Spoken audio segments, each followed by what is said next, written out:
Welcome to Exploring Teams webinar. This is the second of a two-part series from Inverclyde to look at using Microsoft Teams in Glow. So we're going to cover a variety of topics that you can read on the screen just now.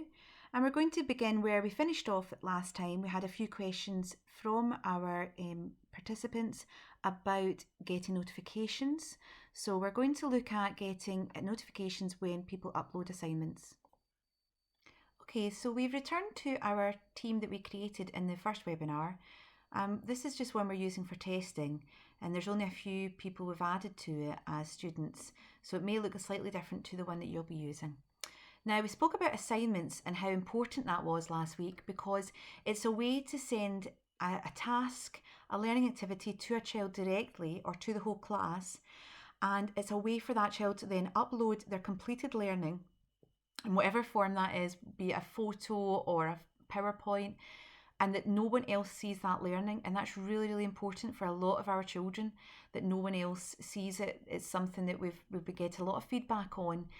So this is something that maybe a lot of people want to consider using these assignments because it's one way to guarantee that nobody else will see that child's learning. Now, if that is something that you're interested in, please go back to visit webinar 1 because it'll give you full instructions of how to create an assignment and how to make sure that you're sharing that. And obviously when the student does upload it, it allows you to give them feedback privately. Now we are going to go into class notebook today, and that gives you more options for that, for uploading information. So stay tuned if you want to know a wee bit more about that one. Okay, but we were looking at assignments. So we were clicking on that one assignment there, and we saw that we had a few people that were waiting to mark their work. Now yours is going to be different because you're going to have several pupils. It might say not handed in, it might say handed in. There's an area for feedback that you can enter and so on. But actually, some people were asking about how can we make sure that we can give other people that chance to notify us that they've uploaded something. Now, obviously they can just send you a message on chat, but if you would rather receive a notification that something's been uploaded, this is how to go about it. Now, it's a wee bit more tricky than just simply looking on here, but I think it's really quite straightforward. So let's go back to the posts area in general, and suddenly those 3 dots far right have appeared. So we're going to click on it, and that is going to give us the option to hopefully open in SharePoint. So it's a little bit slow, we're just going to give it a second to catch up. And we go straight to open in SharePoint. Now, when we open that up, it's going to show us our Teams SharePoint area. So if you've ever wondered, where's all this information going to? It's in a shared area because obviously it's not saving on your computer or your phone or wherever. Just give that a wee moment now to load. Now I actually have set up notifications for a class, and there are several emails coming through to my inbox each day. So there is also an option to make those notifications slightly different, where you can upload them or receive them rather on a daily basis rather than by each time they arrive. Okay, so it's asking me just to sign into my account again. I am just going to do that. I've not signed in via Chrome today, so that's probably why it's asking me to do it. And that will then ask me once again just to insert my password. Oh, I've updated it recently, so I'll just need to change that slightly. It's remembered it from before, but I have updated it.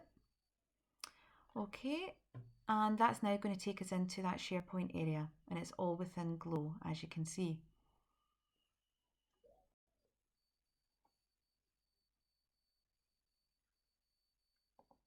Okay, I just gave it a wee second there to catch up. We're going to go into site contents. Okay, so don't worry about the rest of it. This is just the area we need for just now. And it's just going to open up site contents for us. Okay, we'll give that a wee second to catch up. Okay, and what we're looking for is student work, and it's just that folder there, so we just simply click on it again. Now remember, this isn't something you have to do. This is just so that you know if a child has uploaded a document to assignments, and just again reiterating that only you will be able to see it. Okay, then we're going to choose submitted files. because there is a choice in the SharePoint for children just to be working on something but not actually send it as part of their assignment. Okay, once that is opened, there we go. I've only got one student in my team, but you will have lots more. So don't worry about ticking anything. All we're looking for now is those 3 dots once again. We're going to click on it and we're going to choose Alert Me. Now when this comes up, it's going to give you some personal choices that you can decide. You can see the folder that we've chosen. Now I have picked in the past the email option, but let me know if you do choose the text message one. I've not actually tried it out yet, so it'd be great to hear if it works for anyone. Your phone may be beeping non-stop though, depending on how active your team is. So you've also got a few more options here if you just read through to pick which one works best for you. It might be new items, it might be all changes, it's up to you how you would best work for you. And then send a daily summary, because we've got here send a notification immediately.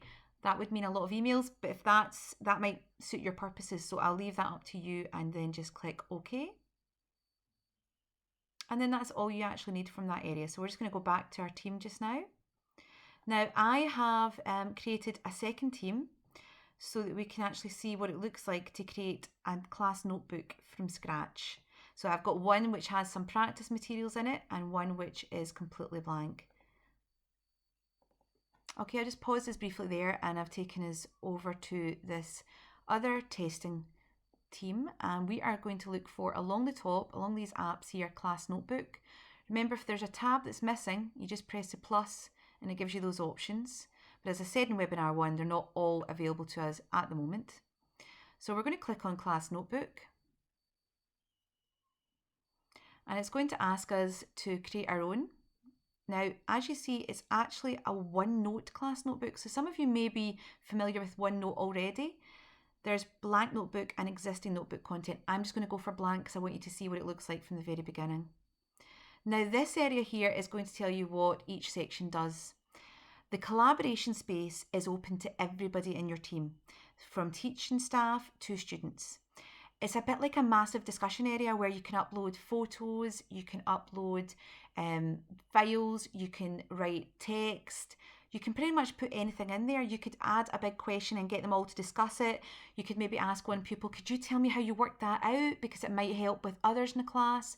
So it's a really good opportunity to do that feedback right in there. That's not so much about direct to the student, but it's more about directing them to the right place to find that information out, or to direct them to information that might help them to complete an activity. But again, it's a collaboration space, so it might be a bit messy. It might have lots and lots of questions in it.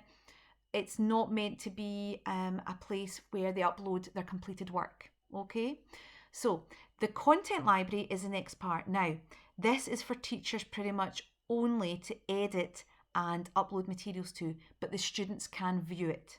They can't change the content, so that's why it's been called a library. I heard someone else call it a filing cabinet. I thought of it as a kind of resource tub. You know, if you were to put in the middle of your desk, I know at primary level anyway, I would maybe put in some cubes. If we were doing maths, maybe lots of concrete materials, maybe a number line, something, an area where people can access different resources to help them complete a task. So for example, if you were doing addition with them, you might put in lots of addition strategies in there, maybe some posters. You might upload a video to show them how to do that addition. It's an area that they can, like a reference area really, that they can go back. Right, how was it that I was to do that again? Right, I'm going to go into the content library. That's, you know, my teacher gave me lots of information there. I'll go back and I'll refer to that. And then lastly, you've got the student notebook. Now remember, we were talking just a few moments ago about assignments and the fact that you really should be trying to find a way to make sure that you're giving pupils feedback or talking to pupils in a one-to-one way. It's really difficult via Teams, but student notebooks is another option. So we can't do the private chats as we mentioned in webinar 1, but we can do the student notebooks. So what that means is both the teacher and the individual student can edit and upload information. So let's say, for example, your student had completed maybe a basic worksheet that you'd sent out to them. They can upload it into their student notebook and you can comment on it there, and then they can ask you questions about it and it can go back and forth. Only you and the student can see that, nobody else. So it's really a private area for them to upload worksheets, for them to upload photos. They might have a question they don't want to ask publicly. That's the place to put it in, and you can answer it. Now, any teacher can access it, so it's not completely one-to-one, but no other student can access it. And I think that's really important for those students who might be disengaging from it because they don't want to upload their work publicly. But also, I know that one of the questions we had at last week's webinar was that there wasn't a potential for the feedback through the assignments to go back and forth. So if you gave them feedback comments, they couldn't then ask you something back, and we know that feedback we really want it to be coming from them.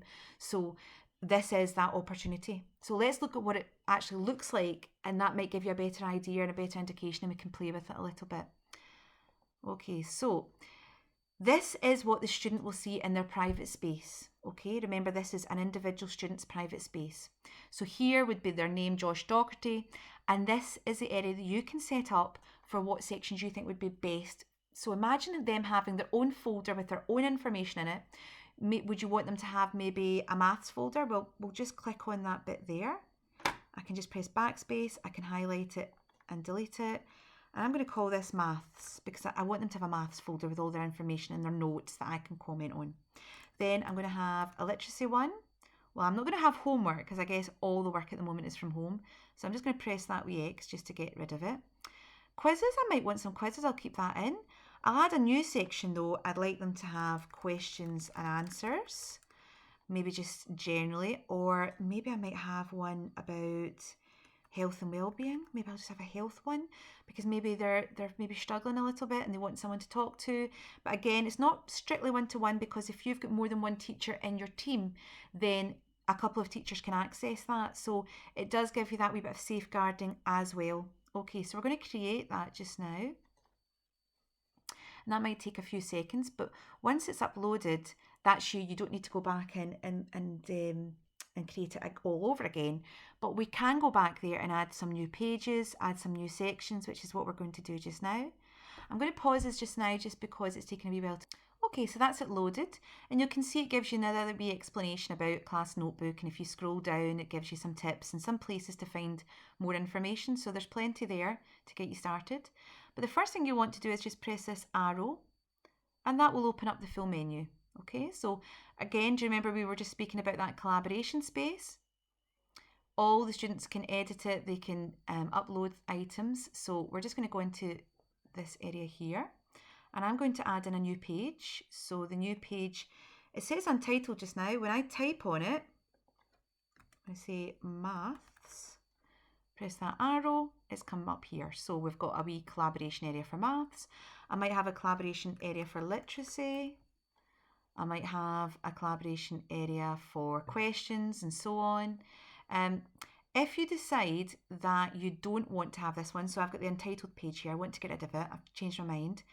If you right click on it, then you can then delete the page, you can copy it, lots of options down there too. So I'm going to delete this page. Yep, permanently delete please. And this is an area where you can ask your pupils questions, how were you working that out, what were you doing?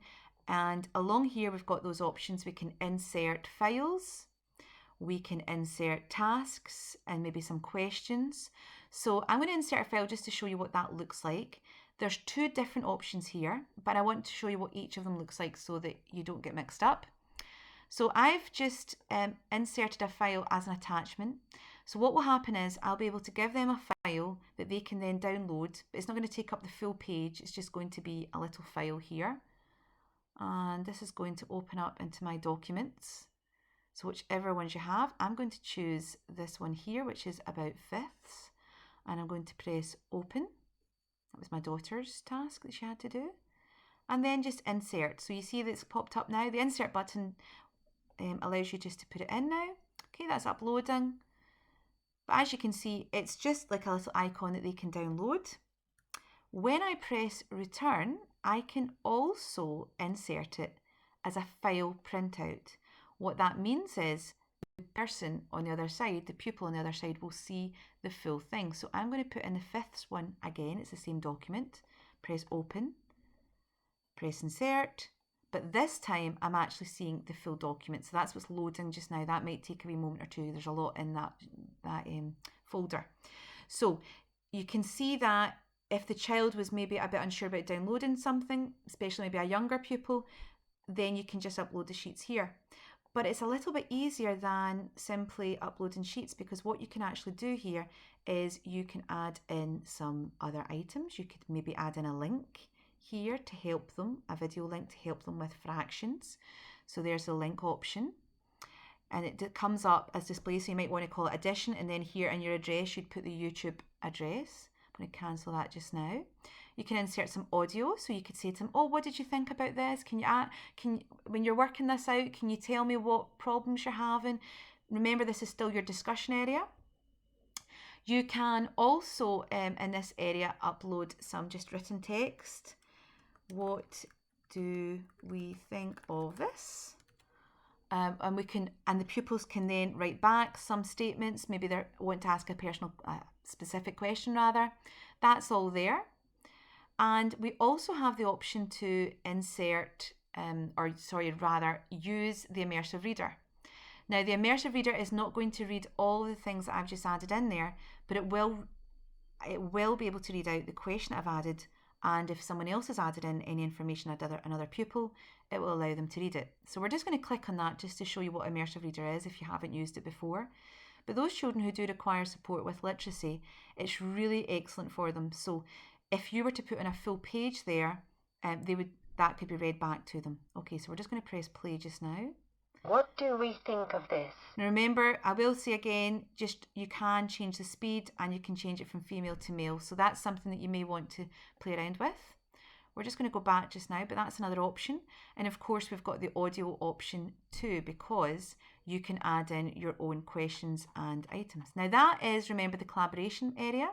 So it will be something that everybody will put in lots of bits and pieces on. I've just realised I've put in the maths in the literacy section, but it gives you an idea of what you can do. The content library, I'm just going to say again, is like the filing cabinet. It's like a library. You visit it and it gives you all the information that you need, but you can't comment on it. Okay, if you're a pupil, you can only add if you're a teacher. And I think it's quite good because you want a tidy area where people can access that information. So I'm going to make that a maths one as well. And then I can add in some more pages just in the same way. But this time, rather than adding in a worksheet, I might add in a different type of document just to help them with their addition. And I think I might use, let's have a wee look. We've got chunking for addition. I think we'll try that one. I'm just going to press open. And then when I see that coming in, I'm going to choose insert. And again, remember, that is going to look like a document.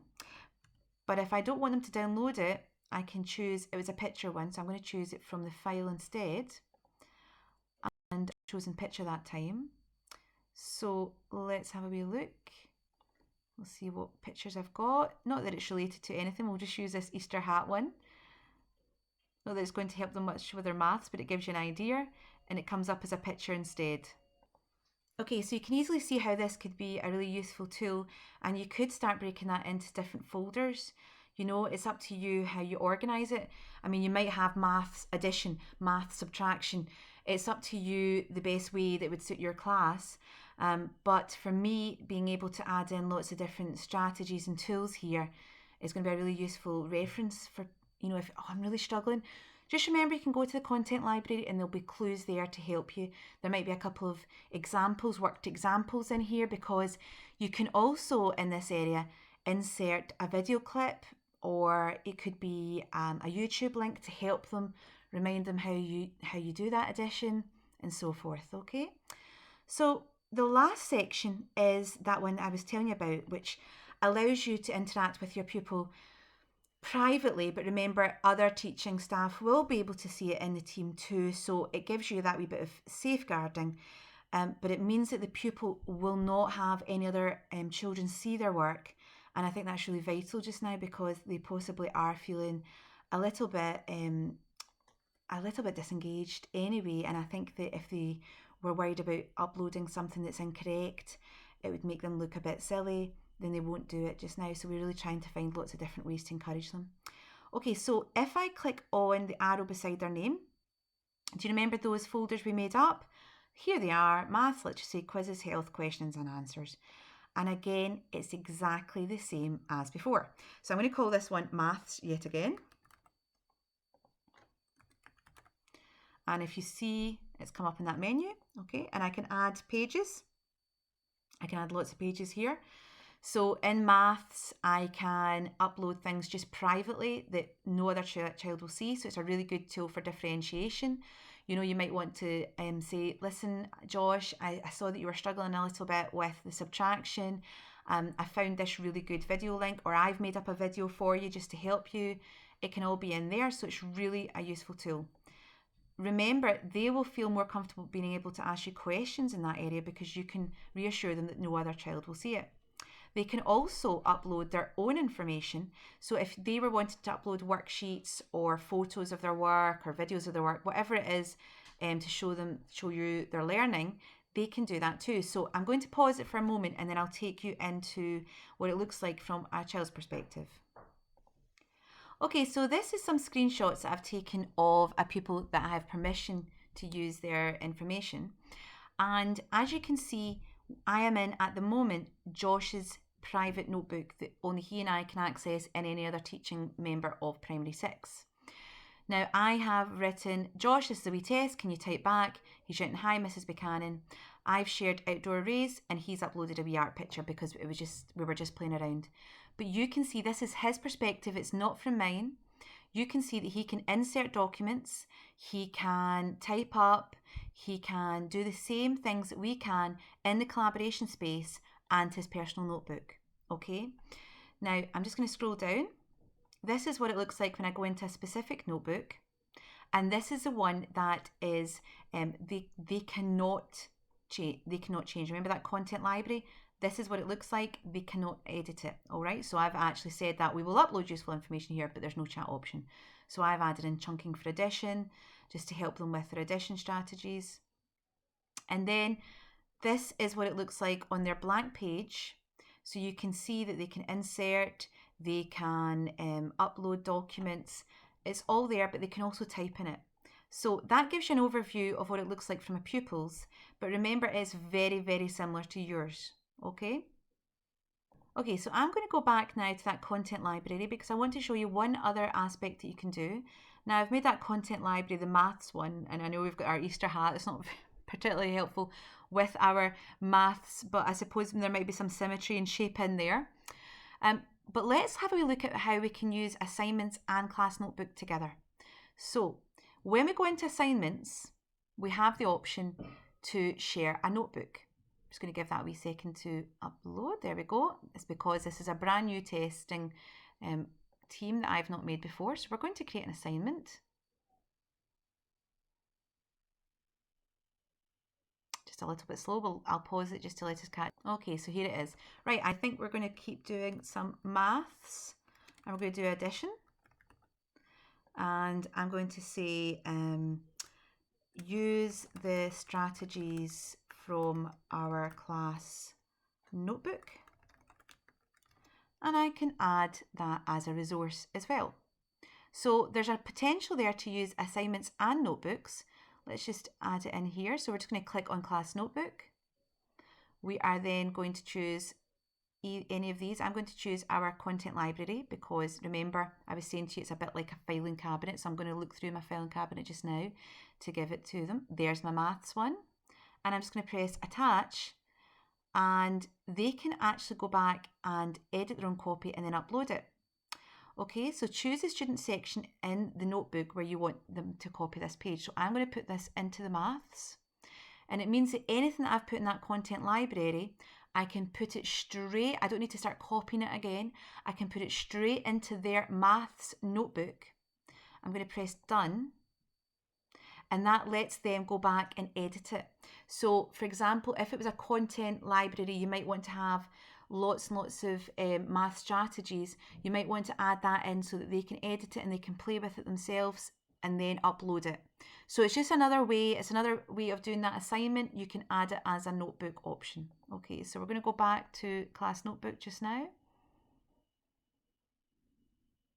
And it's a really good way to direct their attention to the content library too, so that they can see all the resources that are there to help them. And also, if you wanted them to have access to an activity, but you didn't want them to edit it, the content library is a really good place. Whereas a collaboration space, if you were to put a document up there, they can edit it and they can play with it. So, and that's what it should be. It should be that option to collaborate together and talk about something and write on it. So just remember that if you are trying it out.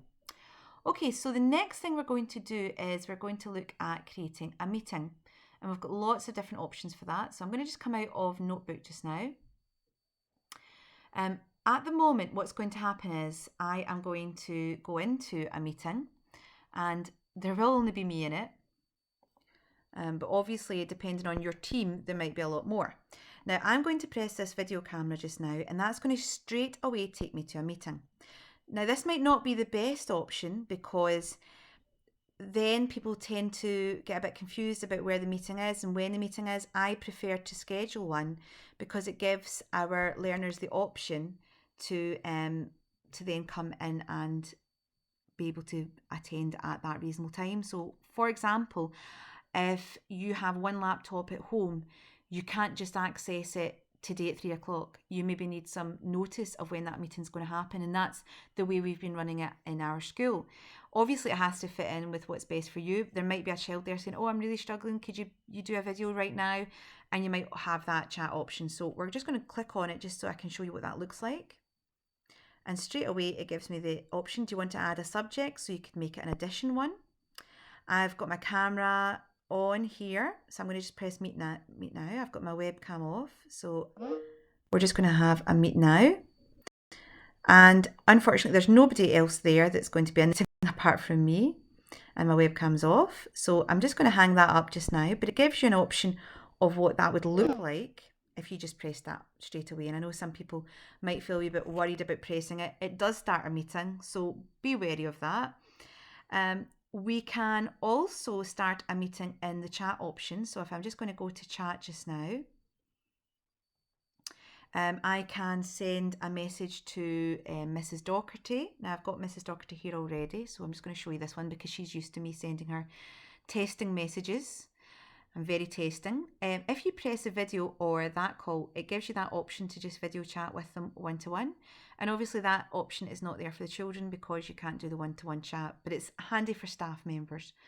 Okay, the other option is through calendar, and that's really the one that I've been favouring. But again, it has to suit your own needs. So I'm just going to click new meeting. And then I'm just going to call it testing. I have to add people here. So I am going to add Josh Docherty because, in fact, we'll add Josh Docherty because he is always added. And I'm going to put up here testing, do not join, because he'll want to join us just now.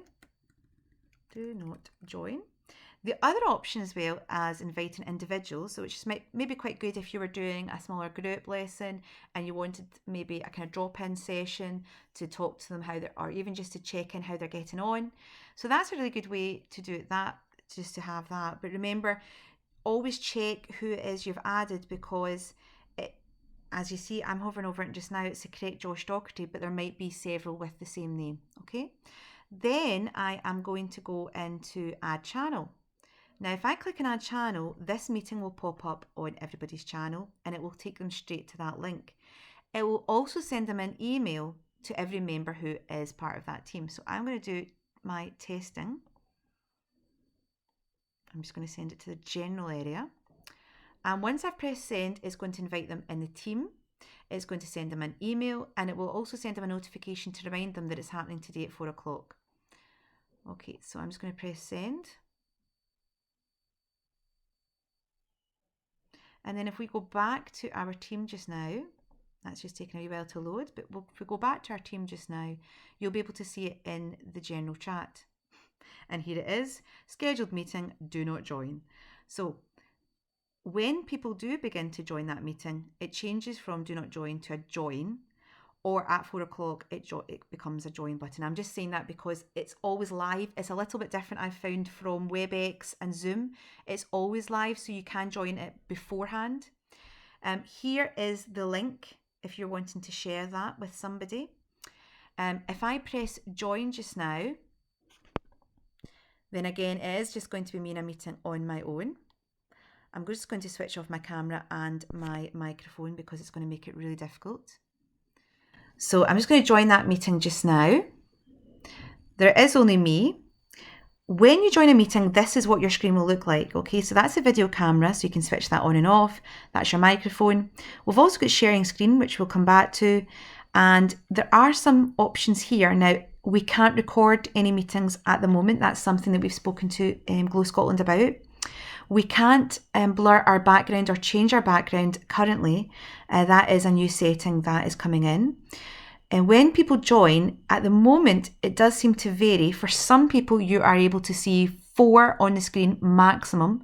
But on my desktop app, it has upgraded it to 9 people. So I can see 9 perhaps video screens if it's teachers or support staff that I'm talking to. And if it's children, then it's 9 pictures of their initials or their picture from their profile. So it depends on perhaps an update. I'm not quite sure. I know that it's just brand new to Microsoft, so it may take a little time for that to catch up, but hopefully it will do so in the next week or so.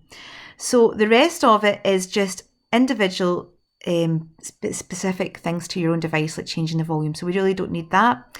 The other one is turn on live captions. So if you are hard of hearing, hearing impaired, deaf participants, that is useful. But we are hearing feedback that it's not ideal because obviously in these meetings people do tend to talk more than one at a time. So just be aware of that when you're doing it. Down here we also have this option, which is like a little speech bubble. And that is the chat, so that if you had everybody muted, you could go into the chat. You could ask questions while this is going on, and that's certainly how we've done this webinar, where people have popped up and asked questions as we're doing it. Now, the next one is show participants. Now, I've found that when I do this on my phone, it looks slightly different. The participant one is up here and it almost looks like I'm adding a participant. So just be aware of, it will be somewhere around the screen. You maybe need to waken up your if it's your mouse or your screen, just to get those options to come up. Now here is all the participants that I've got here. Is some suggestions. I can invite somebody in. So if I was just to type in their name, it would come up here, and I know that that's Mrs. Doherty that I work with. I know that's her address there, so I could choose that. If I do, it will send a message to her to join. I'm not going to do that just now. I've also got the option to copy the joining info so that way I can share it with anybody else. And I, as the organizer, can also mute people. Now, Josh is not here just now, but I would just click on those 3 dots and it would give me some options. Those 3 dots would let me mute them. It would let me pin them to the screen. So for example, if I want to have the host pinned to the screen, then I would just click on those 3 dots and have them there, because that might be the main person speaking. And as I said, you might have 4 or 9 people that you can pin depending on how updated your app or the browser is. So if I was to pin a few people, then I would see those people on my screen rather than just a selection of who is in the team. So that may be useful if you have somebody presenting. So that is some of the options here. The next one we're going to look at is sharing our screen. Now, the share screen button looks like a rectangle with an arrow in it. So I'm going to choose that just now. This is going to show me all of my windows that are open that I can access, and it also gives me straight away to my PowerPoints. So it means that I can open up a PowerPoint presentation and work my way through it with the children, talking to them, asking for their perspective too. At the moment, I'm going to share the whiteboard, and then we'll come back and we'll do the PowerPoint and we will do the windows as well, just so that you can get lots of options. So let's choose the whiteboard just now. It's going to take a wee second or two to load. If it asks you to download the app, you don't need to. I've opened this a few times, so that's why it's no longer asking me. You don't need to. You can access it. Oh, it's giving us a wee problem. Let me just upload that again. Okay, so that's it coming up just now. As I said, it might prompt you if you want to download the app. I'm not going to download the app. We can get it here. And as you can see, there's a wee countdown. she's going to open straight away in Teams. You don't need to download the app. It's all there for you, and it means that the children don't need to download anything either. So the children will also see this screen if you're sharing it in a meeting or in a staff meeting. Everybody who is part of that meeting will share this screen. And in a moment, once it's loaded up, you'll be able to see that there's lots of pencils. Now, if you were doing this with a small group, there's enough colours that each person takes a different colour. Unfortunately, there's only 4 and a rubber. But you can see that if I just choose a colour just now and write hi. And I know that during the live webinar, we actually had lots of people posting little things and little flowers. But right now, it's just me. So you can see the options here for sharing that whiteboard. So we are going to come out of that just now. So if I want to come out of that, I just press stop presenting. But remember, if there is something that you want to rub out, you just use that rubber. And remind the children that when they are writing anything up there, that they will be seen by everybody. Okay, so we'll come out of that just now. That gives you a wee flavour of the whiteboard. Then if we go into sharing screens, I am going to share my desktop with you. Okay, this is what's on my desktop. If I open up my Chrome page, it's going to come back to that submitted file that I had earlier opened up. I'm going to come back into Teams just now, and I am going to stop sharing. So I just clicked on that again. It became no longer an arrow, but it was a wee X when I'm sharing. So I just pressed that to stop sharing. And this time I am going to share a PowerPoint. Okay, so when I click on this one, this is perspective lesson. So it's just going to load up. And it means that you can talk through this PowerPoint. Everybody in the team meeting will see it. But you can also ask them questions. They can ask you questions. And you can also have the chat function on. So there's lots more options just rather than simply sending them a PowerPoint. Doing it via team meeting is a little bit easier. And that's it, just loading now. And I've got to say, it just depends. Sometimes it is a little bit quicker than this. It's been a little bit slow today. So you can see this is just a basic PowerPoint that I've chosen to use. Now, if I kind of just hover my mouse a wee bit, I can see I've got some options. So I'm going to press here to take the slide forward. And I can work my way through it all. Okay, so that gives you an idea of some ways that you can use team meetings to discuss different learning activities. It might even be an option for you to share your screen, and when you share your screen you can show them how to use the notebook if that's something that you're uploading, or it could be an area, a sort of drop-in meeting. So the last thing that we're going to do just now is just look through some more questions that people had, and one of them I'm able to get back to now. I wasn't able to do it at the live webinar, was that can pupils choose to leave the teams? Yes, they can leave the team. Now that's not something that you can unfortunately control. That's something that we have passed on to Microsoft and Glow Scotland. I have noticed that it's been an ongoing issue for a few years now, so I don't think that is going to be something that changes.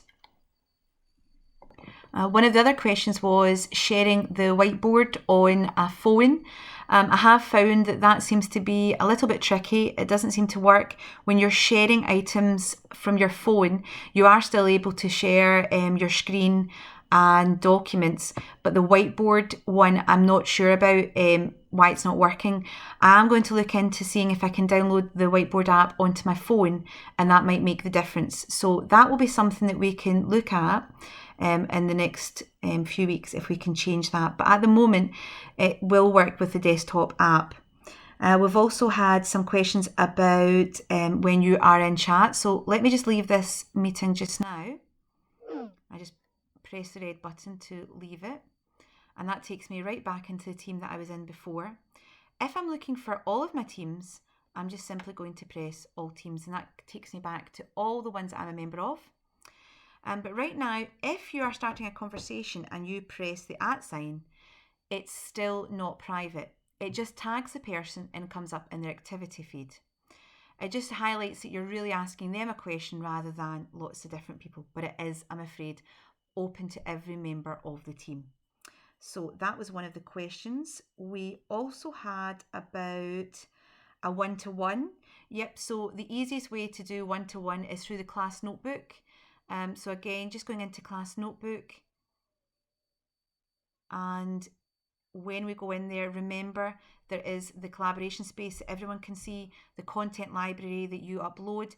It's a student notebook area that you can talk to the student without any of the other pupils seeing it. So that might be a useful tool for that one-to-one. Unfortunately, it can't be done through posts. It can't be done through chat.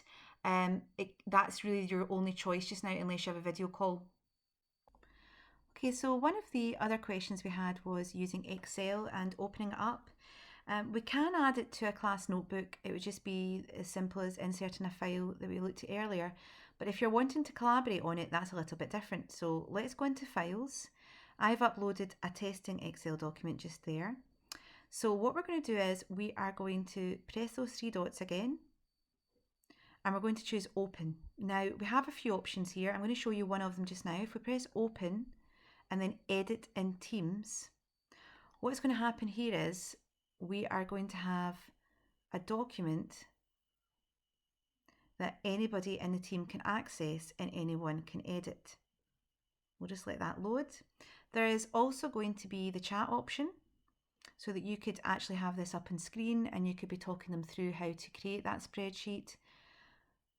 And we can have that conversation down at the side and talking to each other as you do it. And you'll notice, I don't have anyone to join me just now, but you'll notice that there will be a pop-up, possibly a flag to let you know who is on and who is changing certain aspects of it. So it will alert you if there's somebody who is having a bit of a carry on as well. We're just going to press that conversation tab again. At the side here, we'll pop up a chat function so that you can talk to them as they're doing it. Okay, I'm going to give that a wee second just to upload.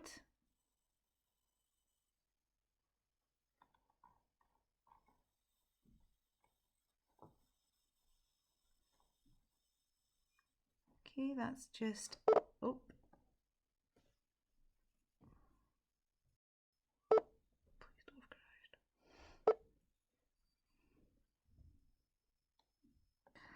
Oh, I'm afraid it has crashed just a little bit here, but it gives you the idea of what that conversation would look like, and you can mention some people so that it pops up and you can ask them questions as you're doing it, or as you're showing them, or as they're showing you. Okay, so we're going to come out of that just now before it crashes again. Okay, so I'm just uploading a Word document as well, just to show you that you can do the same thing. You can still go into that and edit it. You can also open it in Word Online.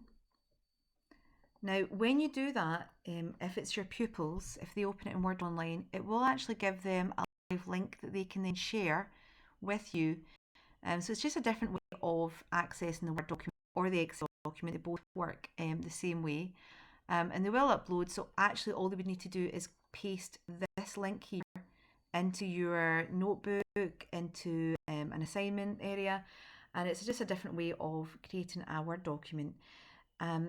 If they are maybe struggling to access Word at home, although I would remind them that they can download the full Microsoft Office package via Glow, and we've got a video on that too. Now I think this is just going a little bit slow now. I'm going to pause and just let it open up. Okay, just because it crashed earlier, it's asking me to sign in again, so I'm just going to let that take me to my sign-in page. Must remember that I have updated my password.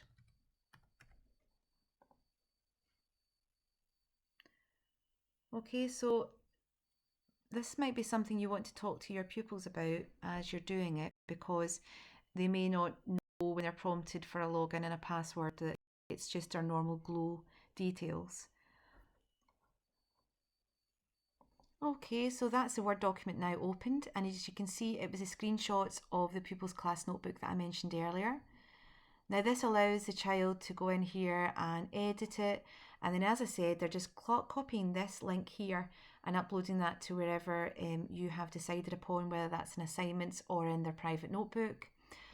It could be something that they are keen to share publicly, so it could even just be in the post section of Teams. Okay, I am going to leave that webinar there because I have spoken long enough. I hope that that's been useful and that I've answered the questions. If there's anything else that you need to know, just don't hesitate to contact me, and I'm sure that find a workaround or a way to make it happen. So thanks for joining me. Bye bye.